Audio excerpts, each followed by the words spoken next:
Uzubillahi minash shaitani rajim bi an wulila ka se jalakɔrɔji an nana Jawara Media équipe dafalen ni nka technicien n'o ye Bɛma Konate ne yɛrɛ ye Fatumata Wani ye an nana bi kana maaba dɔ ma belebeleba dɔ zikiri kɛnɛ kɔni kan maa dogolen tɛ farafinna an bɛ se k'a fɔ bi n'i ko ko Umar Tarawele hali n'i ma zikiri d'a kan u bɛ sɔn k'a fɔ ko zikiri Umar de ko don wa cɛ min don cɛ belebele maa dogolen kɔni tɛ an yɛrɛ bɛ n'an ka micro tɛngu a la an wulila ka na se f'a ka denbaya kɔnɔ zikiri kɛnɛ hukumu kan an nana an bɛna ɲininkali caman tɛngu a la mais yanni an ka se ɲininkali ma an bɛna sɔgɔmadafɛla foli kɛ ni a ye i ni sɔgɔma zikiri Umar. An b'a restera. Baasi t'i la kɔni. Baasi foyi tɛ yen an bɛ Ala tanu baasi foyi tɛ yen. Ok Umar Tarawele Umar Tarawele yɛrɛ ye jɔn ye mais yan'o cɛ i bɛ se ka Jawara Media mɔgɔw bisimila ani maa minnu bɛ ka anw filɛ. Ayiwa n'Ala sɔnna. Ba'da auzu billahi minash shaitani rajim bismillahir rahmanir rahim. Allahumma salli ala sayidina Muhammadin wa ala ali sayidina Muhammadin wa sallim. Tanga ɲinilen kɔfɛ ka bɔ shaitana tɔɔrɔ ma. Kosɛbɛ. An b'an jiji ni Ala tɔgɔ ye ka sɔla ka ciba kan n'o ye Muhamadu ye sallallahu alaihi wasallam. Ka bonya segi a bɔkolow bɛɛ lajɛlen ma.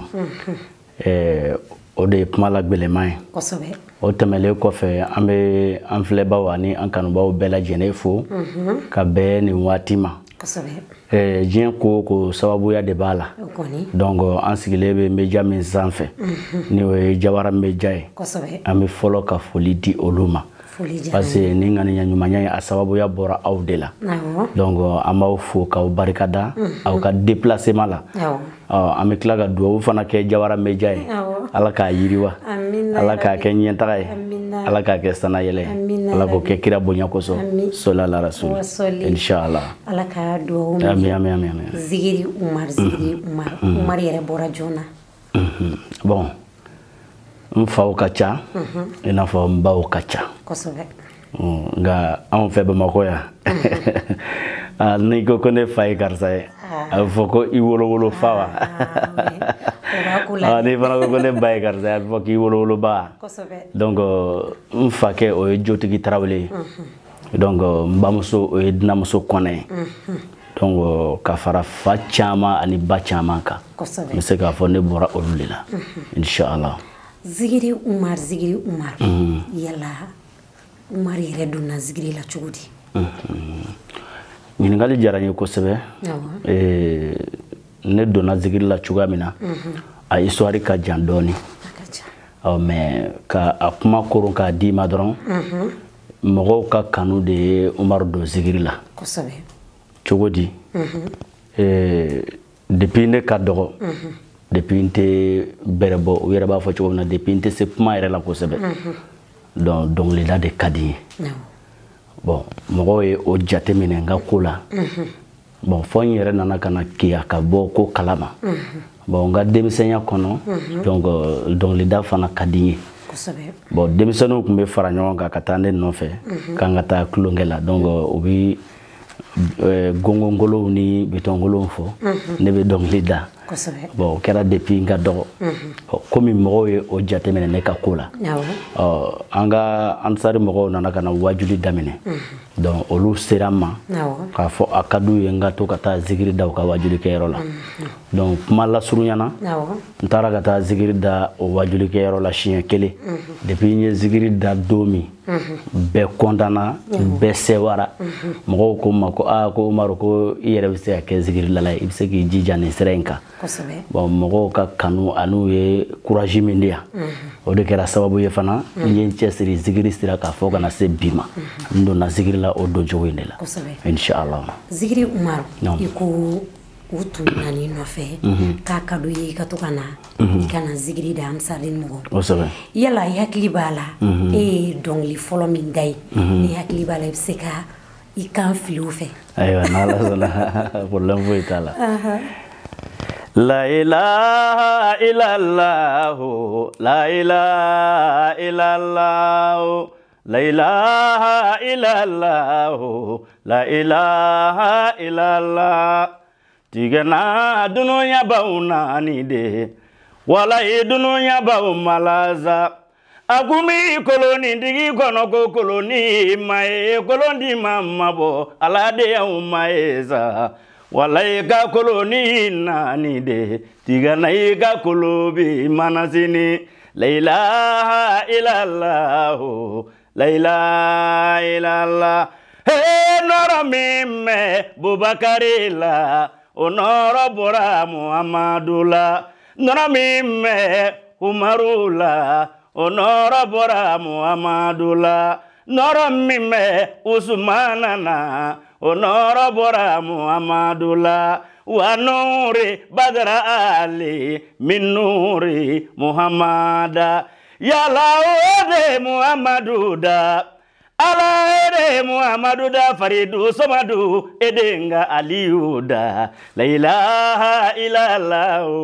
la ilaha illallah. Oh dongli degni. No dongli kerabe. Aywa la sana.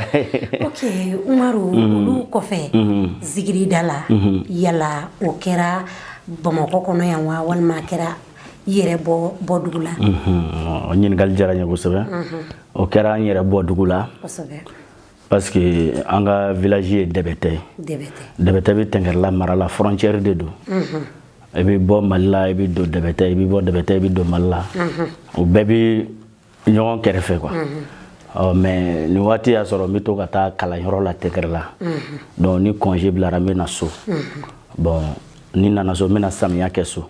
Bon ni ngera samia don na lycée fait. Donc be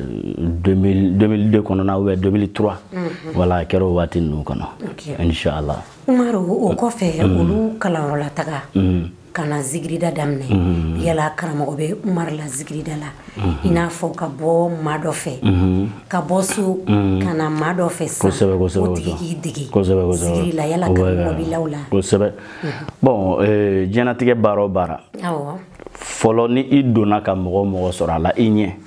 o be karamo ko sobe donc mi se ka fo ne dona zigrida kono ka mogo fen sora la lu be ne karamo awo parce que ni dongli mi yere flé ni anga dong la bado ka dongli ni we ablay gaguye ala ka hinala donc an kumbe olu lame ka soro an yere ta do zigiri kono na e femi bon yoro olu bebi jate ka karamo de bon mbole anga village la kana Bamako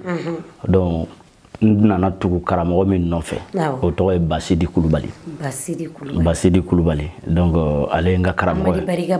Amadi Bariga Basi Amadi Bari ale ni ne ambe kala na Basidi de fait voilà parce que ni ko Basidi Kulubali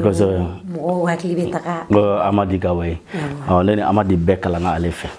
voilà habité Umaru o kofe yala zigiri daina e nafa soro zigiri daina bon ame ala fo ka ala barikada ni ko nafa suguya kacha bon mo yere fana ka nafa te kelen parce que ne koni ni ye ne ɲininka nafa la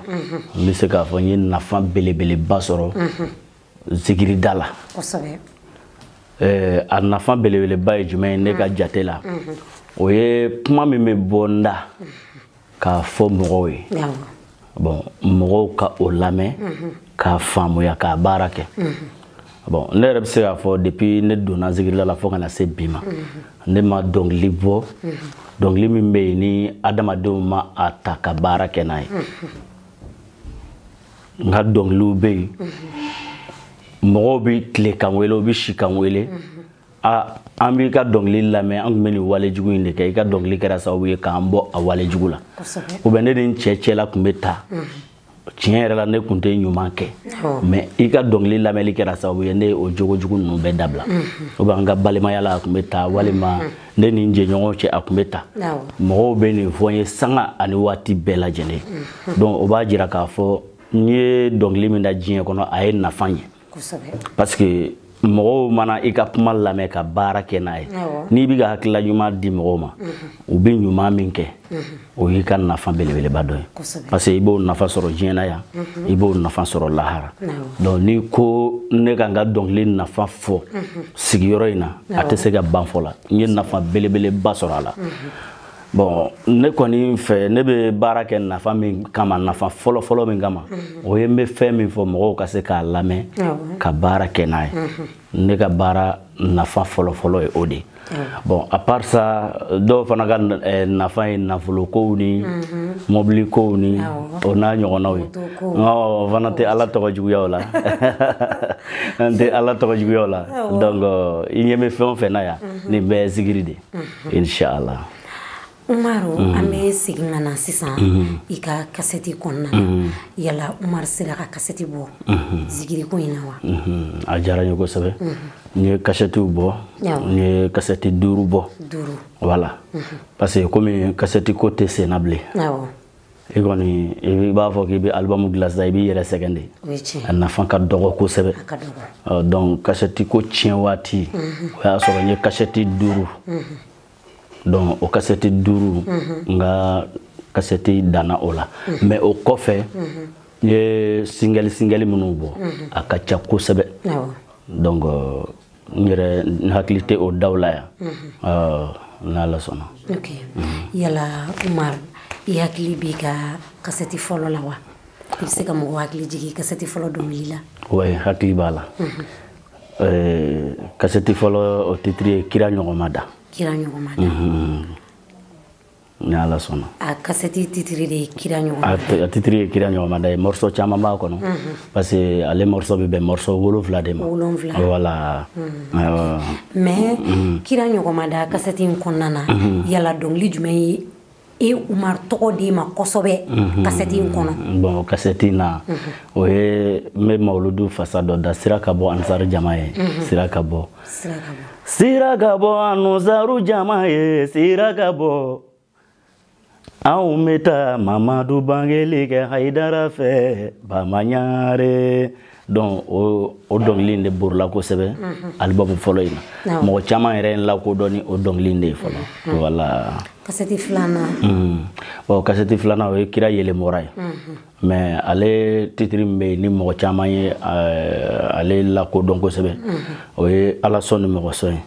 Voilà ne yɛrɛ tun bɛ k'o yɔrɔnin de ɲini. Ko Ala sɔn ni mɔgɔ sɔn o tɛ kelen ye Ala sɔn ni mɔgɔ sɔn o tɛ kelen ye Ala sɔn ni mɔgɔ sɔn Jabaru masaka sɔnni wa Latifu masaka sɔnni wa ko Ala sɔn ni mɔgɔ sɔn o tɛ kelen ye voilà o ye o morceau in de. Voilà mais o Ala sɔn ni mɔgɔ sɔn kasɛti kɔnɔ yala balimaya wa walima badenya b'o kasɛti de kɔnɔ? Non Ala sɔn ni mɔgɔ sɔn kasɛti in tɛmɛlen kɔfɛ sinji nana de badenya makarinda o de ye n ka volume 3 ye. Très bien. Voilà. Parce que ne yɛrɛ kɔrɔmuso n'o ye Lavi Wani ye n'o tun ye dɔnkili lamɛn a bɛ kasi. O bɛ kɛ dɔnkili ye ko caman kɛ dɔnkili ye ko caman kɛ Mali kɔnɔ Mali kɔ kan mɔgɔ dama min bɛ yen ni olu ye ne wele k'a fɔ k'u ka badenya kun tiɲɛna mais dɔnkili in yɛrɛ kama u ka badenya tilara ka dilan ne hakili t'a da la ne hakili t'a da la mɔgɔw yɛrɛ delila ka kuma bɛɛ fɔli man ɲi mais mɔgɔ a bɛ mɔgɔ sigiyɔrɔma caman bɔ minnu delila ka miliyɔn ci ne ma dɔnkili in lamɛnli dɔrɔn na a ye dilanli min kɛ u ka badenyaw n'u ka sinjiyaw la n t'u dɔn a ma deli ka ɲɔgɔn ye donc n'i y'o kɛlen dɔnkili min na i bɛ taa sɔrɔ o dɔnkili tiɲɛ yɛrɛ la a ye mɔgɔw nafa wari min bɛ sɔrɔ a la o ko tɛ a bɛ dilanli min kɛ o de ye ne yɛrɛ ka laɲini ye inchallah. Mais Umaru an t'a to i ka tɛmɛ ni yɔrɔ la ka sɔrɔ i ma badenya in da dɛ. Ok problème foyi t'a la. Ko ni ne dun tɛ sinji la badenya makarintan o man ɲi ko ni ne dun tɛ sinji la badenya makarintan o man ɲi ni ne dun tɛ sinji la badenya makarintan ne wolofa fila bɛɛ ka yafa ma sinjiya makarintan ne woloba fila bɛɛ ka hakɛ to badenya makarintan ne bɛna kuma baden m'aw ye badenya makarintan ala ne bɛna kuma baden m'aw ye badenya makarintan o man ɲi ni mene miri kirala Mamadu ye ni ɲɛfɔ anw ye a ye nin fɔ a ka hadisaw la ko sinji gulolen bɛ larosi la ko sinji dun mi dama kasi kɛ ni mɔgɔ min ye ne sinji tugu de Ala kosɔn jigi tugu la ni mɔgɔ min ye ne sinji tigɛ wa Ala kosɔn jigi la tigɛ la ne mana miiri kuma kan in na kana miiri bi badenya la kana miiri bi sinjiya la a tɔ kɛra ɲɔgɔnna bila ye a tɔ kɛra kɛrɛfɛ kuma ye a tɔ kɛra dabali jugu bɛɛ ka kɛrɛfɛ kuma bɔ ni ɲɔgɔn cɛ sinji magarinda o man ɲi. Nin dɔnkili kɔni kabako de don. O kun bɛ ni morceau in bi ka kasɛti sabanan. Kasɛti sabanan. Kasɛti naaninan. Parce que ko kasɛti 5 ni. Awɔ kasɛti 5. Donc sinji tɛmɛlen kɔfɛ. Awɔ. Bon wolola ɲɛna ninnu ni Yazuli Jalali ninnu olu bɛɛ bɛ sinji album de la. Bon ale de tɛmɛlen kɔfɛ n nana ni juguya ye. Juguya man ɲi. Mais juguya album in na Sherifu ye ɲani min kɛ Ala ye. O b'o la ɲuman dɔnbaliya an k'an sɛmɛ Ala la titiri caman b'a la. Mais juguya morceau o de jɔnki jigi kɛ masa Ala kelen ye mɔgɔ kana I mɔgɔ ɲɔgɔn juguya jɔnki jigi kɛ masa Ala kelen ye an kana mɔgɔ ɲɔgɔn juguya. Jɔnki jigi kɛ masa Ala ye Ala min y'anw naja Ala bi jigi bɔn bɛɛ ye a kana digi mɔgɔ jugu la ni ma juguya to ko ɲuman de mɔgɔ jugu la diɲɛ na jɔnki jigi kɛ masa Ala kelen ye an kana mɔgɔ ɲɔgɔn juguya. O de album naaninan ye n'Ala sɔnna. Bon 5nan o ye Ala ka Sirifila taa ɲɛ. Karamɔgɔ ni voilà karamɔgɔ n'a denw. Sirifila radio télé de ko don. Non Sirifila du yɛrɛ de ko don. Kira somɔgɔw de ko don. Voilà donc ale album in bɛ karamɔgɔ ni a denw kan. Karamɔgɔ fasa b'a la a den caman fasa b'a la quoi. Voilà donc Ala ka Sirifila taa ɲɛ o morceau in de ye. Ne nana bɔ aw ye Sirifidenw ne nana bɔ aw ye. Umaru nana bɔ aw ye kɔri baasi tɛ aw n'aw somaw la n teri ye ma ye I yɛrɛ kana kɛ wara ye Sirifidenw a ɲɛna ne ma ne tɛ fɛ k'a kɛ wara ko nɔrɔ bɔra nɔrɔ la Sirifiden nu bɔra nɔrɔ la u sanga ɲɔgɔn dɛ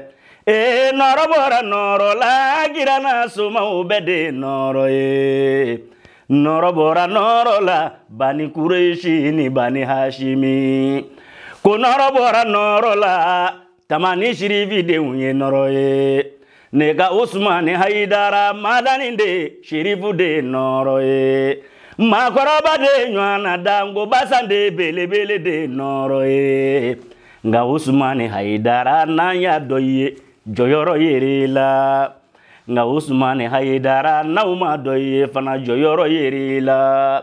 hali n'a ma dɔ I ye Ala I ma dɔ I ye Sirifukɛ m'i wele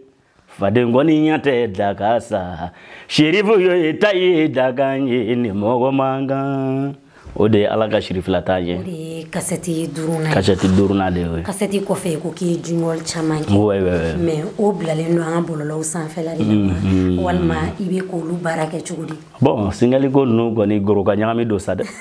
E mana min bɔ cogo min na.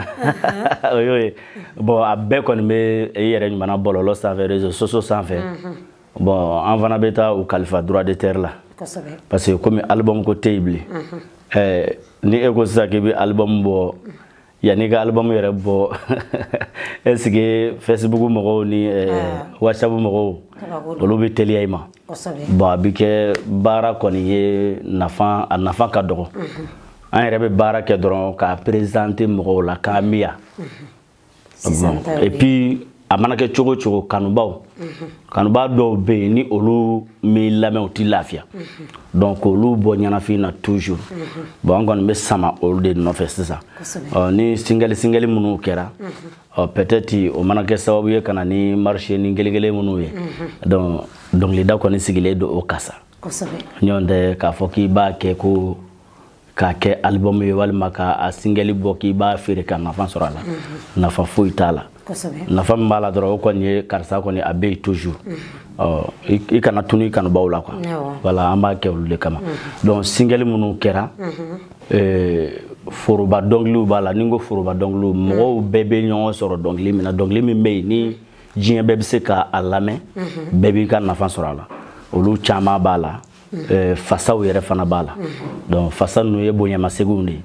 ni maa ye bonya k'i ye i kan k'a tigi wale ɲuman dɔn bon single in caman bɛ ten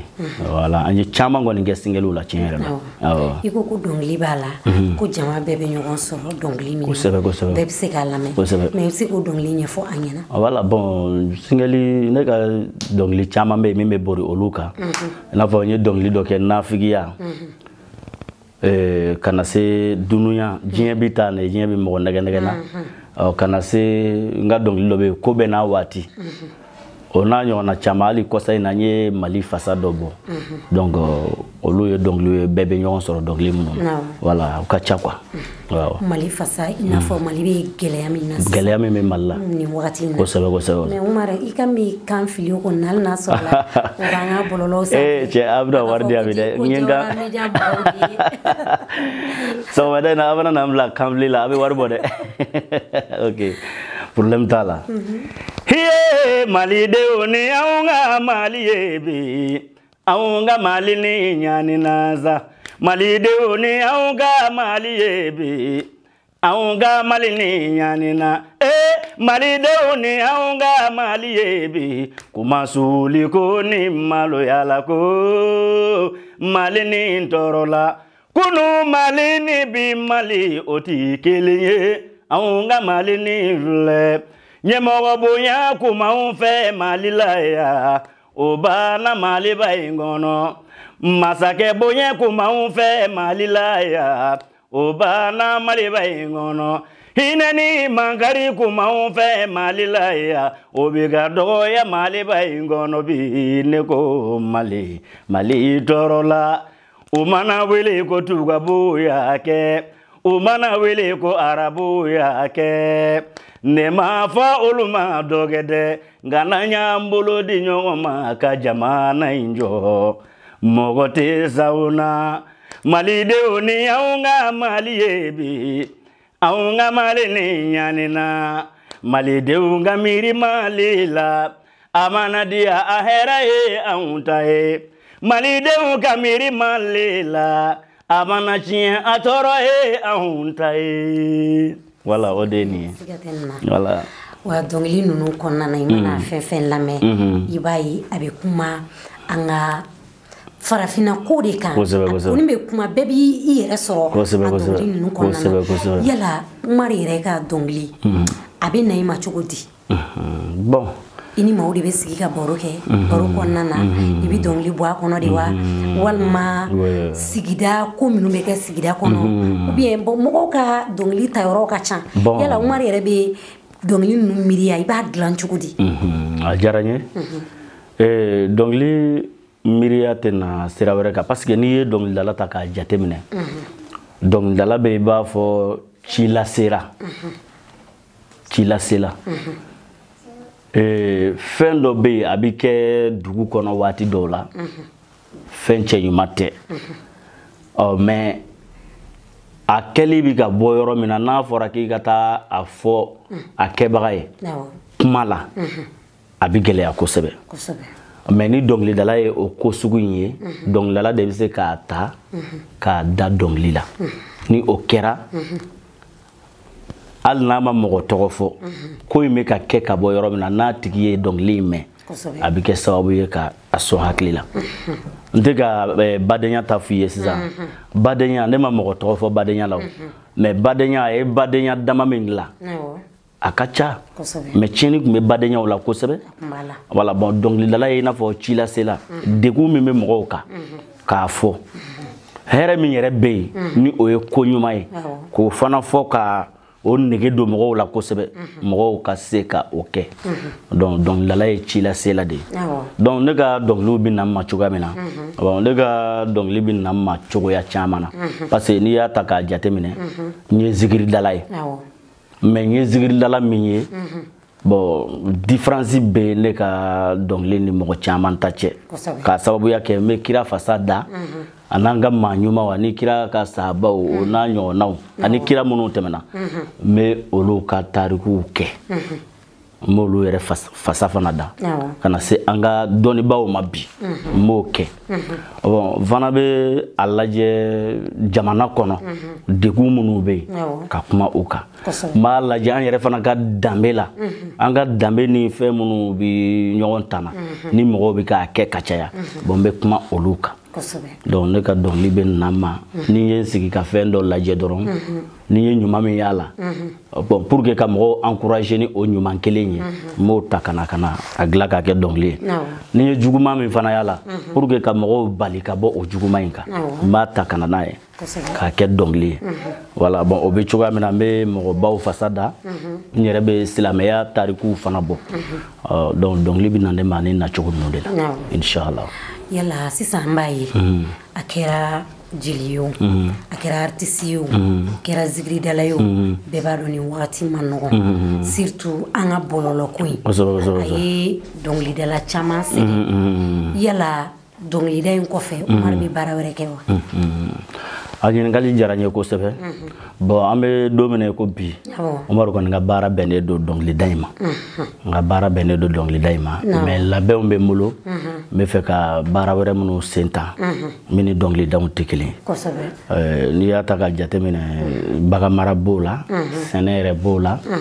ona nyona chama parce que amora village de la kanaya donc ki to ya ni sera ka illa maradoni il s'est fait dans le village là donc me fait ko plan de labe inshallah on de donc les dakoni ame dominer ko binga bara benedo awa me do ko yalla ka Allah yinu amen umaru ko fe yalla kalanden kula yalla kalanden bibulwa na bibulu abita majulla kalane chama bimulo kalane chama bimulo tiens la ñere be yorom nan de nga kala ne dadon ya fo ni lara ka jate min ere ta dadon anta dadon vraiment akacha wala bon ambaye kalandeum abilama surtout amuso mais amuso on est allé que ame aketo ke kuma inkere parce que muso amanoko muso kalande na bibulu bi abseka kula sema ina fo yere abseka kula sama walma to ko tieni ko akacha yala umare rete mena na asra do yewa ok bon ñu ngali jaranye kalane o be molo a chema o be molo muso ma o be molo ko sobe mais ni ya taga jate mena ne ka kalane chema de ka cha ko sebe kateme muso manka mo chama yere nyinga pourquoi kalande muso ma mancha umaru ka kalande una bo akadne nga kalande muso ma utakachaya mais ne yere ka bara chogoya kama wati dola bon abe nsege ningo abe nsege parce que ne ka bara basilente bamako ya kosebe me bamako ya me bamako ko ke ade mais ne ka gringa jo chama e kofela nunde région gono no ba comme geleya rebe jamana gono say na fo ya fo chugumna o kera sababu ye ka doni mo muyu ko manya kawla nyonde ni watu ba chogoyala neti clé duru ke bamako ya bon na fora ko ini kalane muso maka o kurushiu ni o fenke ako kacha on ga giri ka teli muso ma voilà donc o yoro no de ba ke kalane muso ma mancha ne ka kalane na me kalane muso ma do be mololu be bamako ya on na me jouer la bamako ya anolu be nyon kumbe mais ifle ga yoro minfo kalane muso ma ka foko abe kololo la se mokoma bon e ba soro mɔgɔw ka cogoyaw tɛ kelen kosɛbɛ ni ko mɔgɔw ka cogoyaw tɛ kelen i bɛ se ka kaladenmuso kala k'a sɔrɔ a ma kɛ ni mankan walima a ma kɛ ni degun wɛrɛ i bɛ se k'o kɛ quoi mais n'i ye mɔgɔ min ka kaladenmuso kalani kana mankan wɛrɛ don o senkɔrɔ i bɛ taa sɔrɔ hali ni kaladenmuso kun tɛ i bɛ taa sɔrɔ ale tun bɛ degun sɔrɔ muso wɛrɛw fɛ parce que mɔgɔ i bɛ baara min na n'i y'a dɔn tɔgɔ min b'i la i bɛ danbe min kɔnɔ parce que zigiri ni dongli ganzan tɛ kelen m'a fɔ zigirila bɛ dafa dɛ dafalenya yɛrɛ de ala ta ye mɔgɔ i mana kɛ cogo cogo jogo dɔ b'i la min man ɲi i yɛrɛ b'a dɔn a man ɲi wa o yɛrɛ fɔli man di ye e tɛ fɛ mɔgɔ ka bɔ a kalama donc o jogow bɛ kɛ adamaden na i bɛ se i ka ko kɛcogo la ni sera i ka ko kɛcogo la a ka ca ala fɛ i b'i ka ko kɛ k'a ban degun tɛ ye a la quoi voilà donc k'a fɔ ko degun sɔrɔla ale ni kalandenmuso ma cɛ o ma deli ka kɛ wa n bɛ ala deli ala kana o kɛ fana inshallah Zigiri Umaru an bɛna san baaraɲɔgɔnya na i ni zigiridala tɔw yala aw cɛla bɛ cogo di baaraɲɔgɔnya na i ni zigiridala jumɛn bɛ baara kɛ ɲɔgɔn fɛ ka caya ani zigiridala tɔw yɛrɛ aw cɛla bɛ cogo di bon kɛrɛnkɛrɛnnenya k'a fɔ i ye dɔrɔn Mali bɛɛ an bɛ se k'a fɔ zigiridala bɛ yɔrɔ o yɔrɔ diɲɛ bɛɛ baasi kisɛ kelen tɛ ne ni zigiridala si cɛ degun tɛ ne ni zigiridala cɛ kɛlɛ t'an cɛ bon k'a fɔ ko degun yɛrɛ tɛmɛna ne ni zigiridala cɛ o ma deli ka kɛ quoi an bɛ yɔrɔ min na ko bi ne ni zigiridala bɛɛ ka di a kɔrɔbalen farala a fitinin kan ne ni o bɛɛ ka di degun foyi tɛ ne ni o ni ɲɔgɔn cɛ wa ne n'u ka di cogo min na o ni ne yɛrɛ ka di ten voilà donc an bɛ ɲɔgɔn ka ko kɛ an bɛ ɲɔgɔn sɔrɔ yɔrɔw la an bɛ nisɔndiyaw kɛ ɲɔgɔn fɛ baasi foyi tɛ yen quoi donc k'i hakili latigɛ o la fɛn min ye i n'a fɔ baaraɲɔgɔnya bon ne ni zigiridala bɛɛ bɛ baaraɲɔgɔnya kɛ par exemple ni taafanw kɛra kelen ye don min na donc i ni o tigilamɔgɔ bɛ se ka baara kɛ o kɛcogo la ne kɔni ni zigiridalaw bɛɛ bɛ ten bon kɛrɛnkɛrɛnnenya na pour que i ka se ka kuma faamu degun tɛ yen o ye kuma fɔlɔ ye parce que ni degun bɛ e ni mɔgɔ min cɛ a ka gɛlɛn e n'o ka se ka ɲɔgɔn sɔrɔ kɛnɛ kan k'a fɔ k'aw bɛ baaraɲɔgɔnya kɛ ka baara kɛ ɲɔgɔn fɛ o ka gɛlɛn o ka gɛlɛn voilà donc degun tɛ yen wa ne ni zigiridala fɛn o fɛn mana ɲɔgɔn sɔrɔ kɛnɛ kan an bɛ baara kɛ ɲɔgɔn fɛ i n'a fɔ i mago b'a la cogoya min na voilà o kɔrɔ de i bɛ taa kɛnɛ bɛɛ kɛ ni zigiridala bɛɛ ka di o ɲɛna Umar yala Umar yɛrɛ ye furu kɛ wa n'i ye furu kɛ muso joli b'i bolo denmisɛnninw bɛ yen wa ayiwa n'ala sɔnna personnel mais a tɛ t'o fɛnɛ kɔ problème foyi t'a la a bɛ bɛn n ye furu kɛ muso 2 bɛ n bolo den 5 den cɛman 3 musoman 2 o de bɛ n bolo bi ala k'o balo amin nka n b'a dɔn a bɛ sɔn ka dan 2 in ma Madame ɲɛ b'a la a bɛ dan 2 de ma n bɛ campagne la dɛ a bɛ dan 2 de ma a tɛna na 3 tɛna na 4 tɛna na a ye hakili latigɛ n'ala sɔnna Umaru o kɔfɛ yala Umaru ye gɛlɛya jumɛn sɔrɔ zigirida in na ɲininkali diyara n ye kosɛbɛ baara o baara bɛ diɲɛ na ko sɛbɛnna baara don gɛlɛyaw b'a la bon gɛlɛya ninnu kɔfɛ i bɛ se ka nɔgɔyaw sɔrɔ waati dɔw la nɔgɔya yɛrɛ sɔrɔlen kɔfɛ gɛlɛya fana bɛ fara a kan diɲɛ yɛrɛ y'o de ye n'i tɛ gɛlɛya kɔnɔ don min na i bɛ nɔgɔya kɔnɔ o don n'i tɛ yɛlɛ la don min na i bɛ kasi la o don an bɛ dugawu de kɛ ala k'an yɛlɛ dɔw caya ka tɛmɛ an kasi dɔw kan donc n'i ye ɲininkali kɛ gɛlɛya la an ye gɛlɛyaw sɔrɔ baara in kɔnɔ kɛrɛnkɛrɛnnenya la baaraw daminɛ waatiw la a gɛlɛyaw fanga kun ka bon n'i y'a ta k'a jateminɛ ne bɔra k'a f'i ye sisan ko n ye albumu kɛ bon mɔgɔ min bɛ yen n'i bɛ fɛ ka albumu kɛ o don dan kama ni dɛmɛbaga t'i la fo e yɛrɛ de b'i yɛrɛ financer a bɛɛ la o wariw sɔrɔli a ma nɔgɔn donc o ye gɛlɛya dɔw ye i ma deli ka kasɛti bɔ fɔlɔ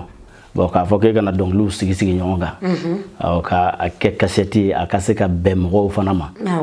o tɛ taa gɛlɛyaw kɔ dɛ siɲanaw b'a la ayiwa kelennamiiriw b'a la donc o bɛɛ ye gɛlɛya dɔw ye bon kana se baara yɛrɛ kɔnɔ mɔgɔ i bɛ ko o ko la dɔ b'i fɛ o bɛ fɛ k'i dɛmɛ i ka sanayɛlɛ mais i bɛ ko o ko fana na dɔ bɛ yen o dɛsɛlen ye i silen ye donc an y'o bɛɛ traverser tɔgɔ tiɲɛw par exemple n'i y'a ta k'a jateminɛ dɔw b'a fɔ dɔrɔn ci tɛ ninnu na ka taa fɔli kɛ musow nɔfɛ essayer silamɛya ka taa fɔli kɛ musow la essayer silamɛya essayer o bɛ bɛɛ wa mankutu tiɲɛw kuma caman caman donc an y'o gɛlɛyaw bɛɛ traverser ni baara in kɔnɔ donc alhamdulilayi ka na se bi ma hali ni gɛlɛyaw bɛ yen an bɛ se k'a fɔ nɔgɔya min sɔrɔla a kɔnɔ an ma o gɛlɛya sɔrɔ a kɔnɔ inshallah. Umaru yala baaraɲɔgɔnya yɛrɛ la mun de ka gun baaraɲɔgɔnya na? Bon baaraɲɔgɔnya na min kɔni ka gun ne ye o ye nkalon ni janfa ye voilà o ye nkalon ni janfa ye sisan ni ne ni e bɛ baara la ni degun min bɛ e kan ne ka côté la n la segin k'a fɔ n ye karisa ni degun ni degun de bɛ donc ni n bɛ fura min ɲini a la o bɛ kɛ ni ne yɛrɛ fana ye degun min sɔrɔ e fan fɛ n kan k'i wele n ye nin degun ni degun sɔrɔ défaut in de bɛ baara la bon e yɛrɛ fana k'a lajɛ a ka ɲɔgɔn faamu o cogoya la mais ne kɛlen don ka e degun e tɛ a fɔ ne ye fo i b'a fɔ n kɔfɛ walima ka kuma yɛrɛ fɔ ma min ni n jogo yɛrɛ tɛ kelen ye bon ni a ko k'a bɛna poyi don min na a bɛ kɛ tiɲɛni belebeleba de donc o la baara ɲɔgɔnya na a ka tiɲɛ fɔ ɲɔgɔn ye a k'aw tile ɲɔgɔn ye a kana ɲɔgɔn janfa baara ɲɔgɔnya na o de ka di ne ye voilà. Ami Umaru ka di baara ɲɔgɔnya na bon n ye min f'i ye dɔrɔn i b'o yɛlɛma dɔrɔn tilelenya ani ka tiɲɛ fɔ ɲɔgɔn ye ani ka ɲɔgɔn dɛmɛ voilà o de ka di n ye baara ɲɔgɔnya na voilà. Umaru ni maa yɛrɛ bɛ fɛ yani n ka n'o question ma n bɛ ni ɲininka yala kɔɲɔyɔrɔ maa y'i wele a ka kɔɲɔyɔrɔ la prix ko bɛ cogo di yala parce que bi titiri min bɛ e kan zigirida la tɔgɔ min bɛ e kan a ka di dɔ ye a ka kɔɲɔ na i kana ɲɛnajɛ kɛ mais se t'a tigi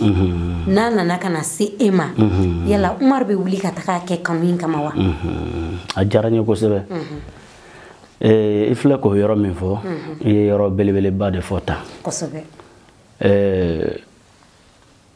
kanu ye fɛnba de mais ala yɛrɛ de bɛ kanu bɔ yɔrɔ dɔn ɲɔgɔn tɛ mɔgɔ tɛ kanu bɔ yɔrɔ dɔn n'i ye mɔgɔ wililen ka na se e ma a fɔ ko n bɛ fɛ i ka taa n ka kɔɲɔ kɛ walima n bɛ fɛ i ka taa ɲɛnajɛ kɛ n ka so o ye kanu de ye a tigi y'i kanu de ɲɔgɔn tɛ dɔw bɛ gabakuru ni bere ta dɔnkilidalaw yɛrɛ kama voilà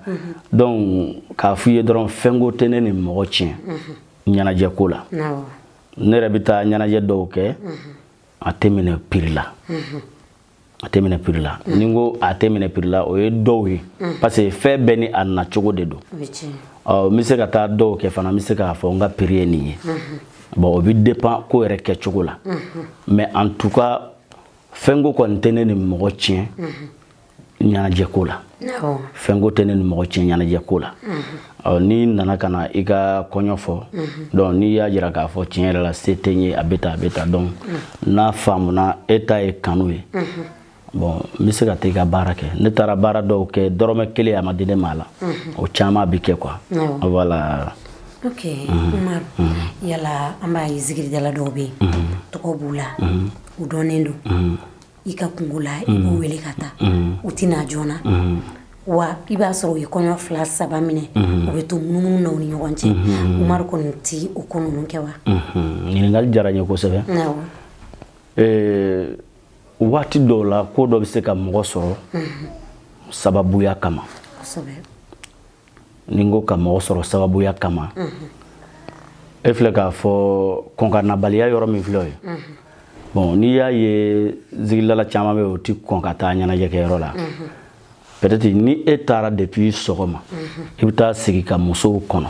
parce que musofɛ baara ni mɔgɔ min tɛ a milieu kɔnɔ a faamu ma nɔgɔ quoi n'i tɛ musofɛ baara milieu kɔnɔ a faamu ma nɔgɔ mais n'i b'a kɔnɔ e yɛrɛ ni muso ninnu de bɛ se ka ɲɔgɔn faamu mais ni kɛrɛfɛmɔgɔ dɔ ko k'a bɛna a kiti tigɛ ni ale ma farata a bɛ don fili kɔnɔ i bɛ se ka bɔ i ka so sɔgɔmada fɛ ka taa i sigi ɲɛnajɛkɛyɔrɔ la depuis 10 heures walima depuis 9 heures e bɛ se ka t'i sigi mais baara daminɛ o daminɛ o ye 15 heures walima lazara ye voilà bon ni baara kɔnɔna bɛ ten e b'a bila i kun na toujours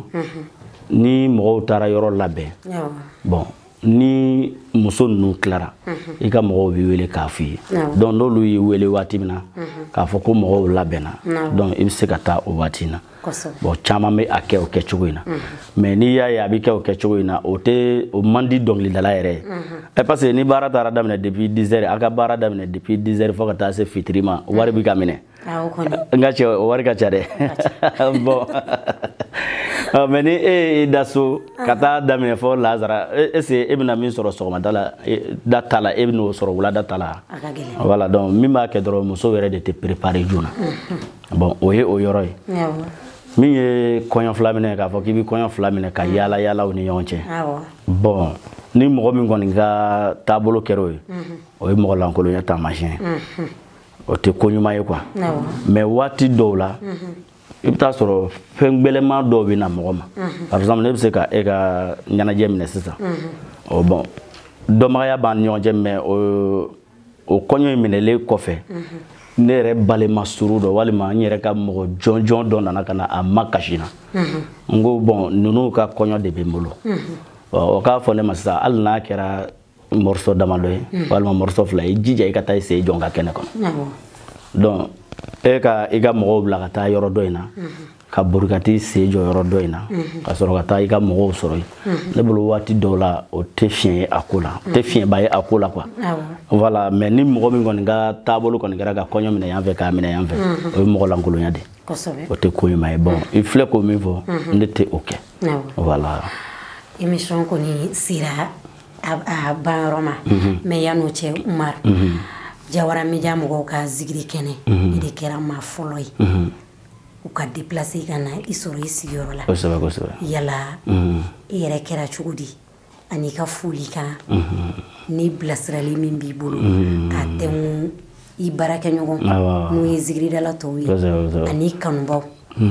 a diyara n ye kosɛbɛ n'i ko n ka foli kɛ o yɔrɔ la o foli tɛ ban bi dɛ mais ka jira aw la dɔrɔn a diyara n ye a bɛnna n ma parce que dɔnkilidala ka ca n'i y'a ye aw y'a choisi ka ne kɛ mɔgɔ fɔlɔ ye plateau in sanfɛ bon o fana o bɛ kanu dɔ de jira donc o kanu kelen min y'a kɛ bon a ka da la k'a fɔ o kanu kelen bɛ ne bolo yan k'aw kunbɛn fana Jawara Media n bɛ dugawu k'a ye yarabi a dabɔra laɲini min kama ala k'a k'o ye ala k'a kɛ fɛn sabatilen ye ala k'a yiriwa ala k'a kɛ teleso ye an ka to ka taa teleso la kɔni ka bɛɛ k'a lajɛ fana vraiment an bɛ dugawu kɛ Jawara Media ye o yɔrɔ la donc folikan minnu bɛ n bolo n tɛ se ka don kuma kɔnɔ ka bɔ kuma kɔnɔ n'i ma foli kɛ an ka seko ye n'o ye Seydi Sherif Usumani Madani Hayidara ye parce que n'an m'a daminɛ n'ale ye dɔrɔn an b'a laban n'ale ye ale de kɛra an ka sababu ɲuman ye an b'a fo ka dugawu k'a fana ye k'a ka denbaya fo ka a musow n'a denw k'aw bɛɛ fo vraiment ka dugawu k'u ye ka dugawu ɲini u fɛ donc o tɛmɛlen kɔfɛ fana an kanubaa minnu bɛ diɲɛ kɔnɔ Mali kɔnɔ Mali kɔ kan an bɛ bɛɛ lajɛlen fo a ka d'an ye an n'an kanubaw bɛɛ ka ɲɔgɔn ye mais o ma nɔgɔ mais kanu ye wasa kɛ ni ala ye ni min ka ɲɔgɔn ye latigɛ don min na o ye o latigɛlen ye mais a kɔni ka d'an ye an ni bɛɛ ka ɲɔgɔn ye k'a jira o la dɔrɔn u kanu b'an na an yɛrɛ kanu b'u la cogo min na u kanu b'an na ten voilà donc o dakurunya damadɔw de bɛ n bolo ka foli kɛ aw yɛrɛ ye aw ye déplacement min kɛ ka na fɔ Jalakɔrɔji yan an bɛ aw fo o la ala kana an ni aw nimisa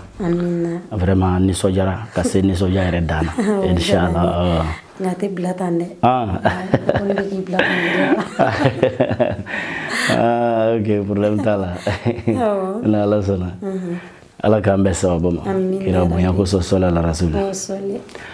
ne bɛ danama o yɔrɔ ɲini na Jawara ye danama ye mɛ danama o yɔrɔ ɲini Jawara Media ye danama ye danama o yɔrɔ ɲini na Jawara ye danama ye mɛ danama o yɔrɔ ɲini na Jawara Media ye o aw de ye ŋaniya ɲuman ta émission ko in na aw de ye cɛsiri jala ta émission ko in na kabe dɔnkilidalaw bila yelen na mɛ aw bɛɛ fo kabe zikiri dalaw bila yelen na mɛ aw bɛɛ fo ne be danama o yɔrɔ ɲini Jawara Media ye danama ye olu y'a fɔ ɲana k'u ye kanu kɔfɛ de k'a sɔrɔ an ma ɲɔgɔn ye an ye ɲɔgɔn ye tuma min na kanu kɛra kura kura ye kanu kɛra fɛn barikama wa Media y'a fɔ Jawara Media y'a kɛ olu y'a fɔ ɲana k'u ye n bonya n kɔfɛ de k'a sɔrɔ an ma ɲɔgɔn ye an ye ɲɔgɔn ye tuma min na bonya kɛra kura kura ye bonya kɛra fɛn barikama Jawara y'a fɔ Jawara Media y'a kɛ Zikiri Umaru jara yɛrɛ an fɛnɛ ka foli bi i ye yarabi an bɛ dugawu kɛ zikirida in kɔnɔ Ala ka laɲiniw bɛɛ lajɛlen sabati Ala k'a bɛɛ lajɛlen sabati an y'o de fɔ Jawara Media filɛbagaw bɛɛ lajɛlen nin kun y'an ye zikiri kɛnɛ an kun bɛ maa min fɛ o de kun ye Zikiri Umaru Tarawele dɛbɛtɛ kɔnɔ a yɛrɛ ɲuman n'a kan filo fɛ kabako de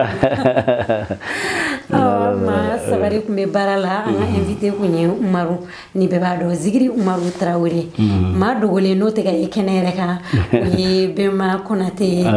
ma min kun bɛ k'a présenté o de tɔgɔ ye Fatumata Wan ni bɛɛ b'a wele ko Zarawu an bɛ foli kɛ Ala ka kɛnɛ yira an na aw k'an bɛn